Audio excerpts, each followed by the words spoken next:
Hello everyone, welcome to my another new blog. আজকের সকালটা শুরু করলাম হেয়ারে অয়েল ম্যাসেজ দিয়ে, দেন নাস্তা করলাম এখানে বিস্কিট আর চা দিয়ে।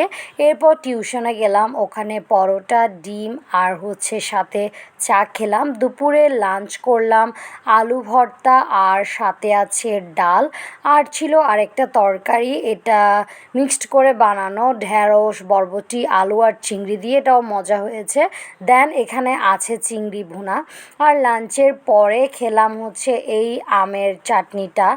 এরপর সন্ধ্যায় বৌদি গরম গরম ফুলকো লুচি বানিয়ে রেখেছে, আর আমার গরম গরম খাওয়ার ভাগ্য জোটেনি, আমি ঘুমছিলাম তাই। এরপর সাথে তো চা অবশ্যই থাকে। এরপর এখানে চুট্টুকে একটু ঘুরতে নিয়ে গেলাম বাইরে, কারণ সে বাসায় বসে বসে বোর হচ্ছে, আর একটু বাইরে গিয়ে তাকে নিয়েই ঘুরলাম।